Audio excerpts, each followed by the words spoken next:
말씀 증거하겠습니다. 우리가 이 땅에 살아가면서 많은 것을 오해를 많이 합니다. 믿음 생활, 그리고 우리가 생각하고 있던 많은 것들이 잘못되고 그 오해로 인하여 결론이 많이 왜곡되고 엉뚱한 쪽으로 흘러가는 그런 많은 경우가 있습니다. 이 하나님의 뜻이라고 하는 문제에 있어서도 많은 크리스찬들이 참 어려워합니다. 저도 어렵습니다. 그래서 오늘 본문을 한 곳 찾도록 하겠습니다. 시편 103편 7절입니다.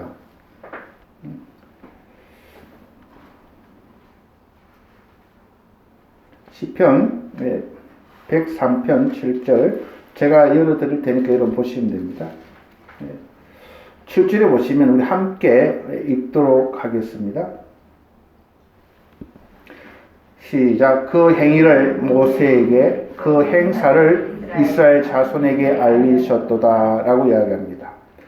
여기 보면 이 행위란 말과 이 행사라고 하는 말이 하나님께서 모세와 그 이스라엘 백성들에게 알리다라고 이야기합니다.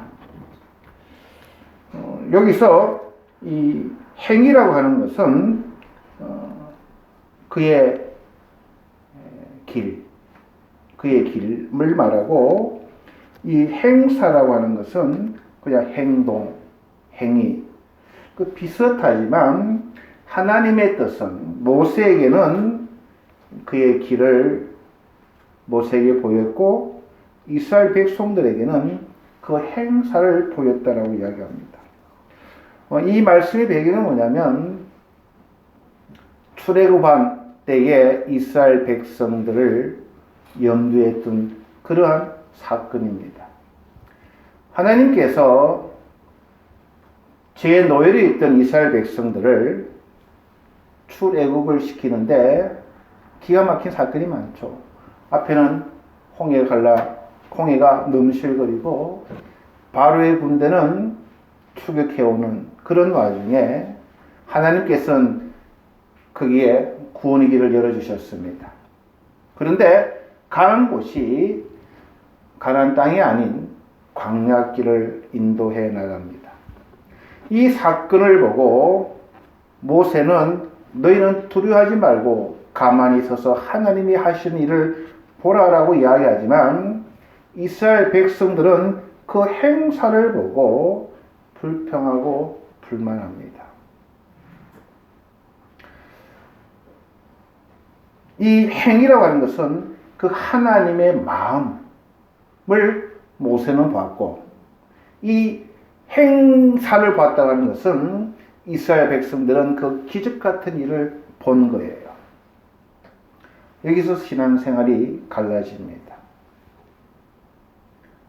시련과 어려운 가운데 하나님의 뜻을 그 행위를 보게 되면 감사가 나오고, 하나님의 기적만을 바라보다 보면 불평할 수 있다고 하는 이런 사실을 성경은 이야기합니다. 왜 하나님께서 출애굽을 하며 그 광야길을 인도해 갔는가? 그 왜 홍해를 갈랐는가?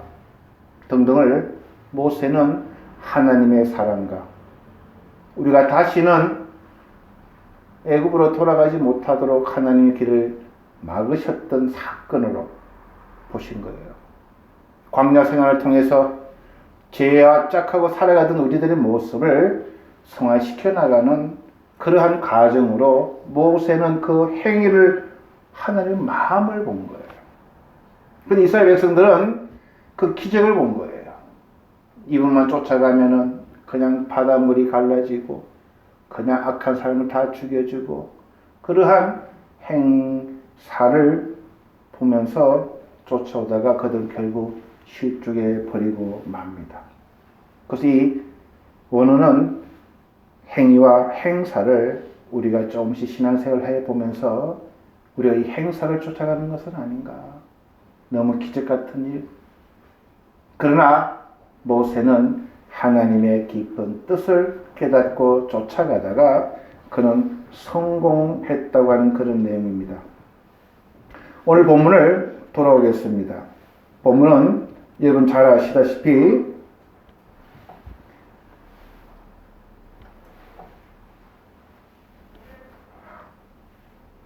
예수 그리스도의 탄생에 대해서 아는 내용들입니다. 예수님의 탄생에 대해서도 많은 분들이 오해를 합니다. 처녀가 애를 낳대. 그래서 우리가 지금 2021년 살아가는데 예수님 태어나신 지 2021년이래. 그런데 그 전에는 예수님이 안 계셨습니까? 예수님께서는 어디에서 계셔? 무슨 일을 하고 언제 태어났는가? 그 많은 분들이 교회를 나오면서 예수님은 2000년 전에 태어나셨다. 그때부터 예수님의 삶이 시작되었다라고들 생각합니다. 그래서 성경은 그렇게 이야기하지 않습니다. 우리 주님은 언제부터 계시냐면 요한복음 17장 5절에 보면 창세전에 내가 아버지와 함께 가졌던 영화로서 지금도 아버지와 함께 나를 영화롭게 하옵소서라고 우리 주님은 창세전에 계셨다라고 이야기합니다. 그리고 그 말은 구약에도 우리 주님이 계셨다고 하는 말입니다. 구약에서 목사님 예수라는 이름이 없는데요. 그렇게 이야기하시는 분이 많아요. 그래서 오늘은 우리 하나님에 대해서 예수님에 대해서 성경 전체적인 것을 보면서 은혜를 받기를 원합니다. 우리가 믿는 하나님은 삼위일체 하나님이십니다. 삼위일체 하나님은 성부, 성자, 성령의 하나님이십니다. 그러나 이분들은 각자의 역할이 조금씩 다릅니다. 우리 하나님은 계획하시는 하나님입니다. 알파의 오메가이신 그분이 청사진후 모든 것을 계획하시고 하나님의 섭리를 하시는 굉장히 고차원적인 그런 사역을 하시는 분이십니다. 그럼 성자 하나님은 어떤 역할을 하실까?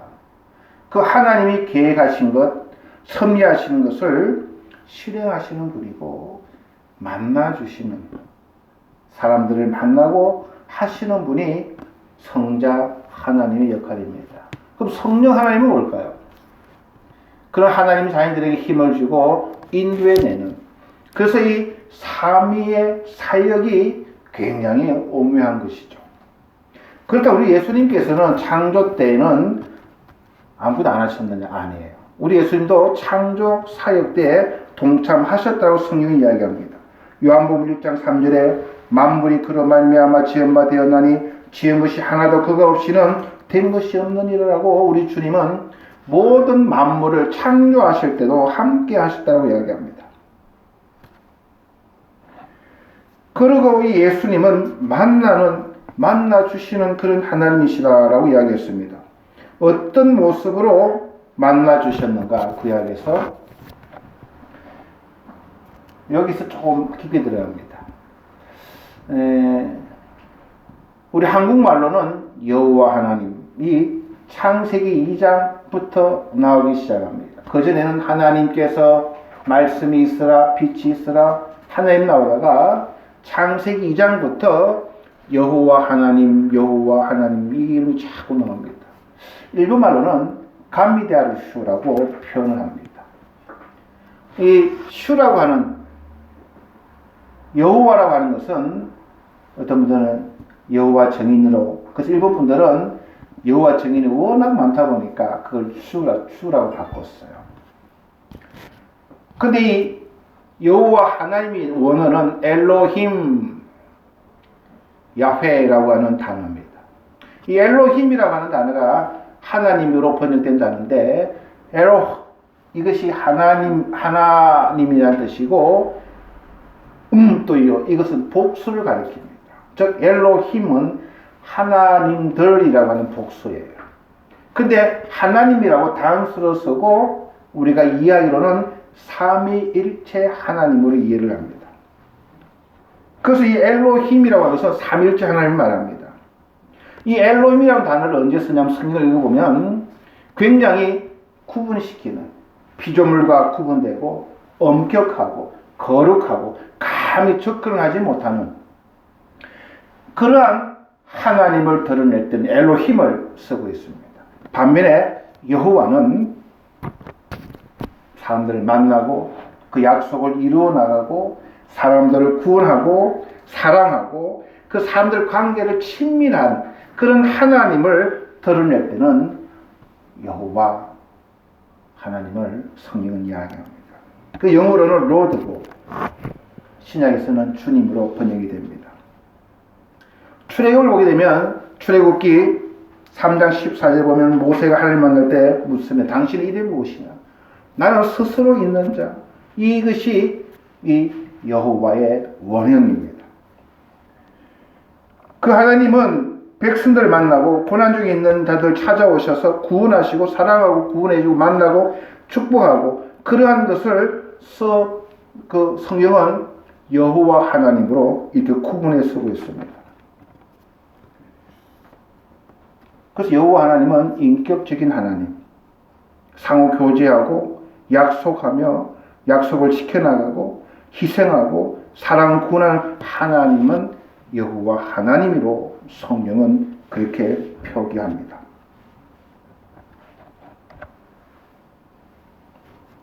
그 구약의 여호와 하나님이 신약의 예수님이셔요. 그래서 구약에서는 이 여호와라고 한 하나님 뒤에는 많은 수식어가 따릅니다.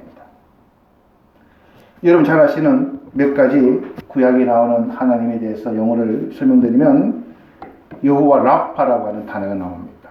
치료하시는 하나님. 여호와 니시, 깃발을 드신 승리를 주신 하나님. 여호와 이레, 준비하는 하나님. 내 필요를 공급하시는 하나님. 여호와 샬롬, 평강을 주시는 하나님.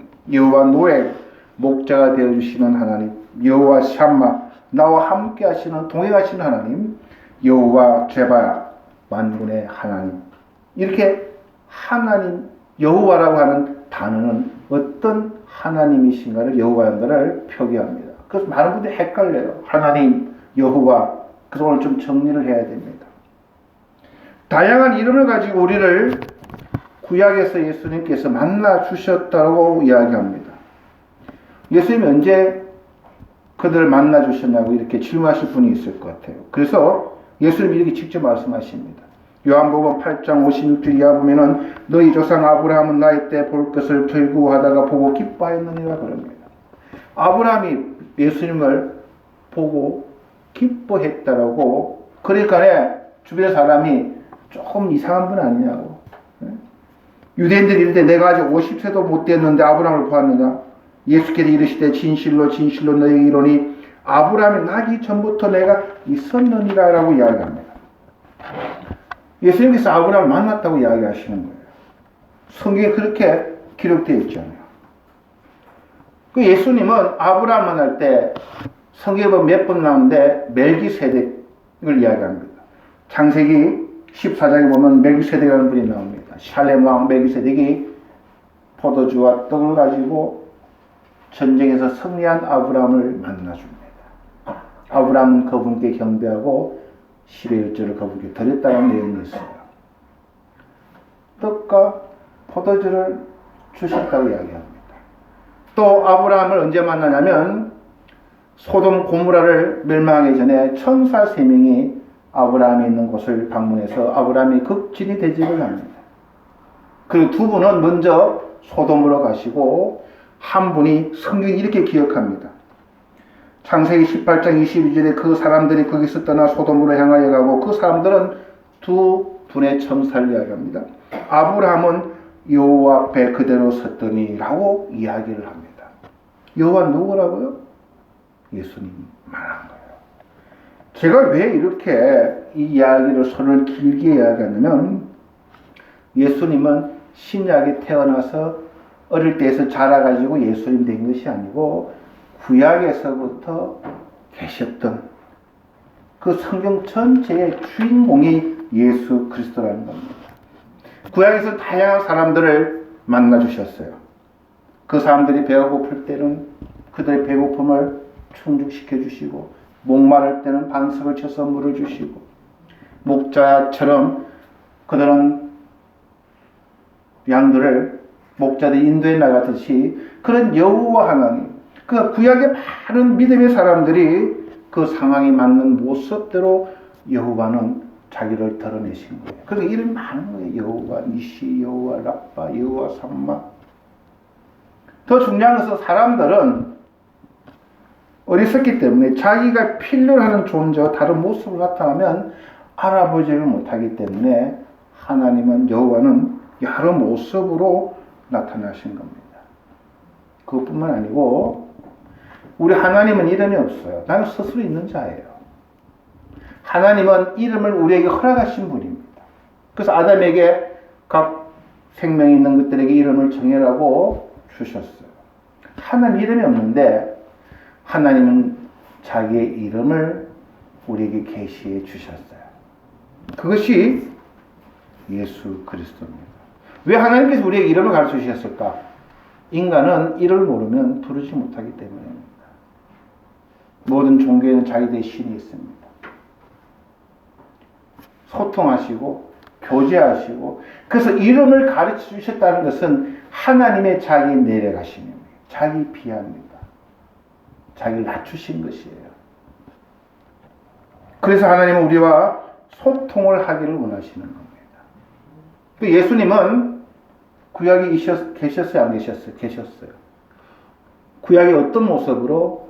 여호와 하나님으로 만나주시고 그들을 치유해 주시고 사랑해 주시고 구원해 주시고 여러 모습대로 인간들이 강화했던 그런 하나님의 모습으로 엘로힘 하나님은 높으신 분이죠. 조금 달라요. 오늘 본문을 보면 예수님이 탄생하실 때 천사장 가브리엘이 요셉에게 전한 말씀입니다. 이 요셉이 마리아하고 약혼을 했는데 동거하기 전에 마리아가 임신을 했다는 그런 소식을 듣고 깜짝 놀랐죠.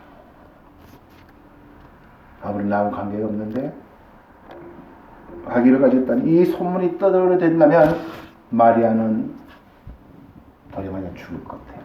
그걸 알고 있었던 이 요셉은 그냥 데려올 수도 없고 그렇다고 어떻게 할 수가 없어서 고민 끝에 1장에 보면 가만히 끊고자 하여 라고 이야기합니다.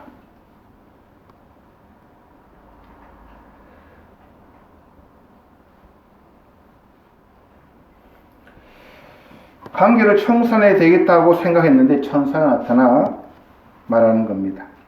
그 아이는 성령으로 잉태된 것이니 마리아에게 아무 문제가 없다.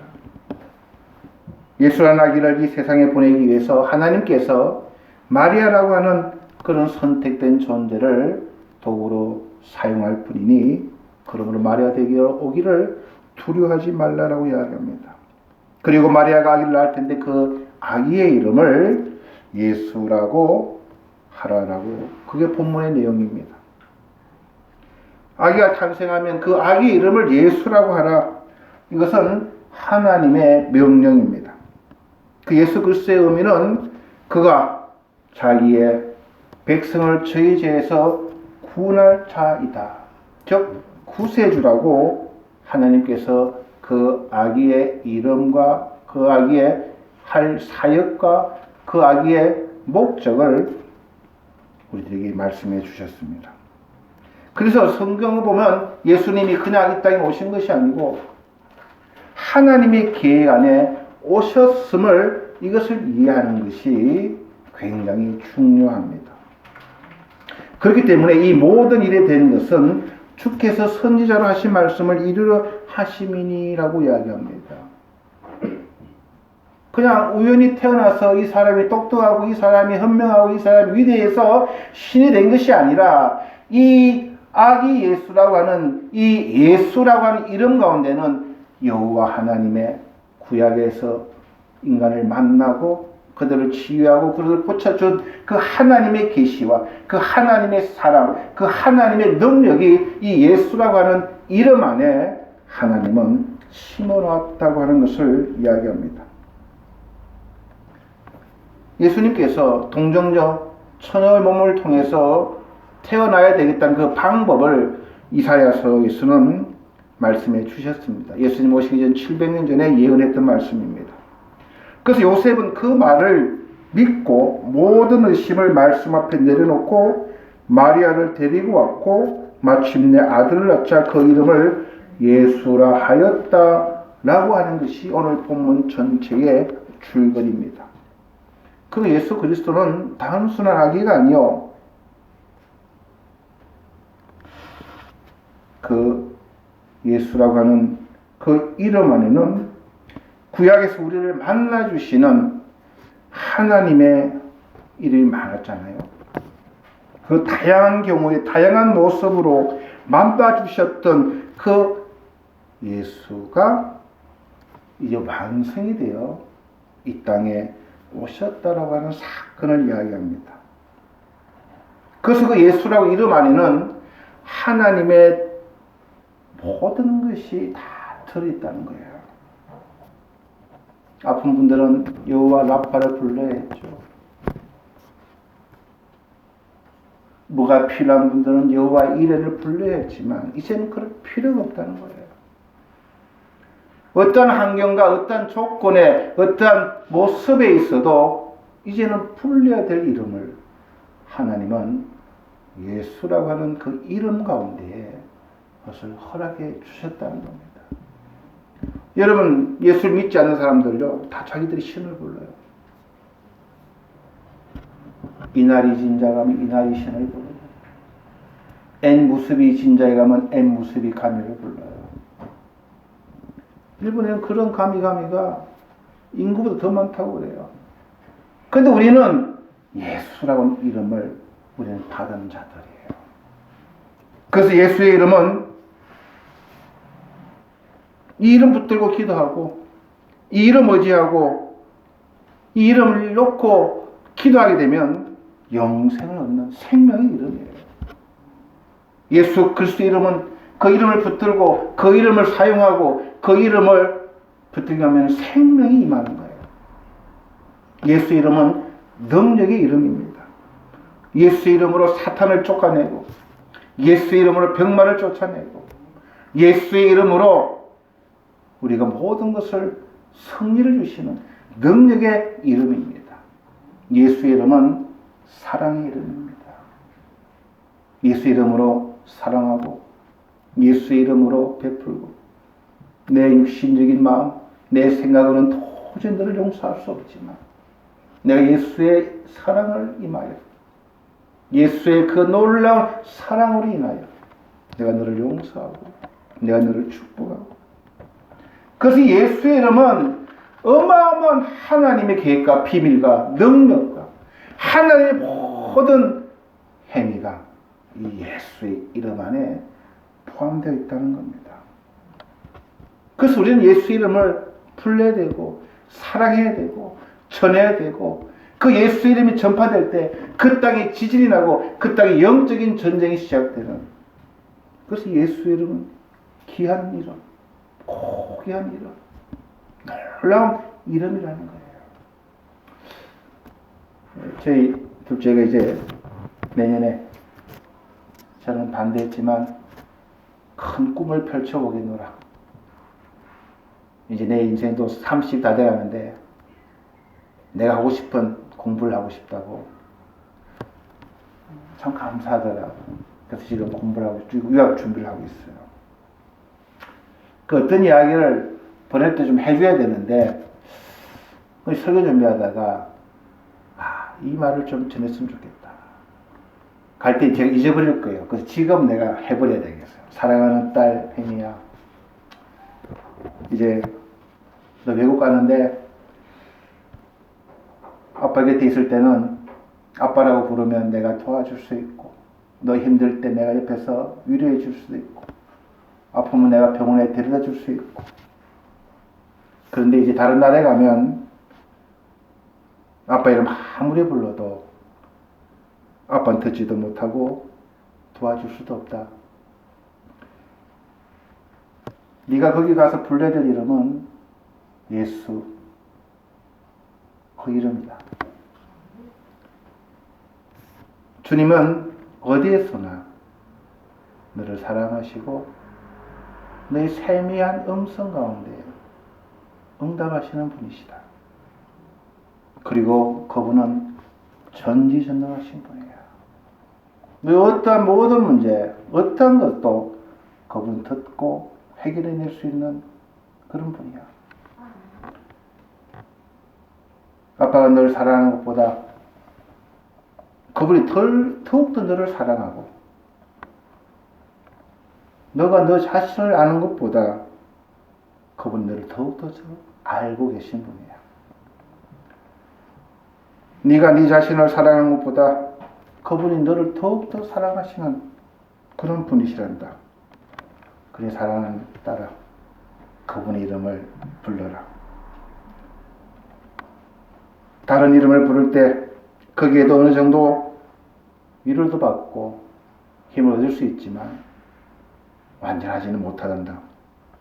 그러나 예수의 이름, 그 이름을 부르면 실망으로 절대 끝나지 않는다. 예수의 이름을 부르면 거기에는 새로운 역사, 새로운 꿈, 새로운 일이 일어난다. 그곳에서 너가 승리하며 너의 꿈을 이루기 위해서는 더욱더 그 이름을 사랑하고 그 이름을 불러 승리하는 그런 딸이 되거라. 그 예수 이름은 참 놀라운 능력이 나요. 그 이름을 부르면 눈물이 나고, 그 이름을 부르면 가슴이 묵묵해지고, 그 이름을 부르면 금방 내 마음에 찾아오셨어. 나의 위로, 내 마음의 깊은 상처, 내 마음에 묶여있고 어찌할 수 없는 길이 안 보이는 그런 막막한 가운데서도 그분은 나는 길이다 라고 말씀하셨어요. 그래서 예수의 그리스도의 이름은 무한한 겁니다. 크리스마스가 뭘까요, 여러분? 성탄의 의미가 뭘까요? 왜 기쁜 날이고 왜 복된 날일까? 그 이름을 주셨기 때문이에요. 그 이름을 불러라, 누려라, 사랑하라, 그 이름으로 행하라, 그 이름으로 일어나라, 그 이름으로 치유받고 그 이름이 너와 동행할 터이니 너는 안심하고 그 이름을 마음껏 누리며 살아가라고 그 이름을 주셨습니다. 그게 성탄의 의미예요. 그 많은 분들이 아직도 그 행사만을 바라봅니다.